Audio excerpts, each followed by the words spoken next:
সবাই মিলেমিশে রান্নাবান্না তো মোটামুটি সব কিছুই কমপ্লিট হয়ে গেছে। আর আমরা সবাই মিলে কিন্তু খেতে বসেও পড়েছি। আর এই যে দেখো থালাটা কত সুন্দর সাজিয়ে নিয়ে বসেছি।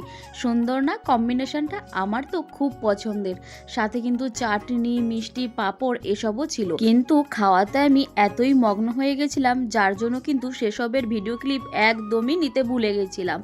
খাওয়া দাওয়া তো কমপ্লিট হয়ে গেছে, তারপর সবাই মিলে ভাবলাম যে একটু ঘুরে আসি, দেখি কত কি লোক এসেছে না এসেছে।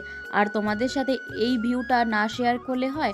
দেখো আজকে কিন্তু ভিউটা একটু বেশি সুন্দর লাগছে। এর আগে যেই দিন পিকনিকে এসেছিলাম সেই দিন কিন্তু এতটা দূর আমরা আসিনি। আর দেখো জলটা কমে যাওয়াতে কত মানুষ কত সুন্দরভাবে ঘুরছে আর কত ছবি তুলছে। যাই হোক, আমাদের তো ঘোরাঘুরি মোটামুটি কমপ্লিটই হয়ে গেছে। আর এদিকে সন্ধেও হয়ে আসছিল, তাই কিন্তু সবাই মিলে বাড়ি যাওয়ার উদ্দেশ্যে রওনা দিয়েছিলাম। আর তখনই লেগে গেছিল ভালো রকম জ্যাম। তো ভিডিওটা কেমন লাগলো অবশ্যই জানিও। টাটা।